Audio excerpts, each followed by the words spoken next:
absolument, avec la plus grande fermeté, ce coup d'État militaire contre un dirigeant démocratiquement élu, courageux, et qui fait pour son pays les réformes et les investissements dont il a besoin, et que nous accompagnons comme nous avons accompagné son prédécesseur depuis le début. Ce coup d'État est parfaitement illégitime et profondément dangereux pour les Nigériens, pour le Niger et pour toute la région. Pourquoi un militaire à N'Djamena, au Tchad, est-il un partenaire, mais qu'un militaire à Bamako ou à Niamey est un putschiste? Emmanuel Macron prétend défendre la démocratie, mais la réalité des faits est tout autre. Entre le Tchad, le Gabon, la Côte d'Ivoire et le Sahel, découvrez comment Élysée choisit ses bons et ses mauvais coups d'État. On en parle tout de suite sur Actu Sahel 24. Depuis l'enlèvement de l'Alliance des États du Sahel, AES, le discours de la France est resté le même. Sanctions, condamnations et exigence de retour de l'ordre constitutionnel. Mais l'histoire récente montre que pour Paris, la Constitution est une règle à géométrie variable. Aujourd'hui, nous décortiquons les cas qui prouvent le deux poids, deux mesures de la politique française en Afrique. Nous commençons par le Tchad en 2021. Le coup d'État d'Adoubé, avril 2021, à la mort d'Idriss Déby, son fils Mahamad prend le pouvoir en suspendant la Constitution et en dissolvant l'Assemblée. Quelle a été la réaction d'Emmanuel Macron de la France? Il s'est rendu en personne aux funérailles et s'est affiché aux côtés du nouveau dirigeant militaire. Il a déclaré que la France ne laisserait jamais personne remettre en cause de stabilité du Tchad.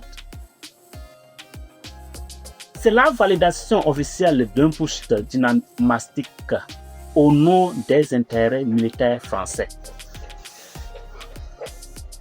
Le Gabon 2023. Le coup d'État accompagné au Gabon après le renversement d'Ali Bongo par le général Brice Oligui Nguema. La condamnation française a duré l'espace d'un instant. Très vite, le tapis rouge a été déroulé à Élysée. En novembre 2025, Macron a même effectué une visite d'État au Gabon saluant une nouvelle page. Pourquoi? Parce que les intérêts économiques et stratégiques de la France y sont restés intacts.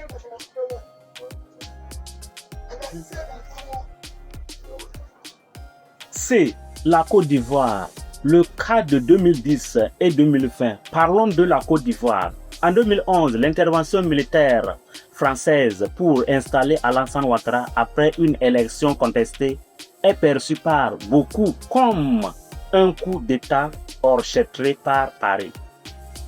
Plus récemment, en 2020, Macron a soutenu le troisième mandat controversé de Ouattara, tout en fustigeant les troisièmes mandats ailleurs. Un soutien qui montre que la démocratie s'arrête là où l'influence française commence. D. L'AES, Mali, Burkina Faso, Niger. Les bannis, pourtant, au Mali, au Burkina Faso et au Niger, le ton change radicalement. Ici, pas de dialogue, mais des sanctions économiques et diplomatiques sévères. Pourquoi cette différence de traitement? La réponse est simple. Ces pays sont choisis la voie de la souveraineté réelle et sont osés dire non à la présence militaire et à l'influence de la France. En résumé, Emmanuel Macron ne combat pas les coups d'État par principe. Il combat ceux qui ne servent pas les intérêts du Paris.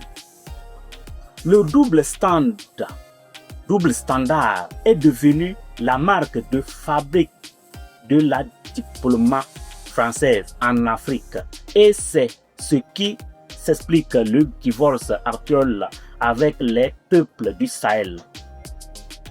Et vous, qu'en pensez-vous? Pourquoi la France accepte-t-elle au Tchad ou au Gabon ce qu'elle refuse au Niger? Donnez votre avis en commentaire, je lis tout le monde. N'oubliez pas de vous abonner à l'Actu Sahel 24 pour ne rien rater des enjeux de notre continent. À demain pour une nouvelle analyse.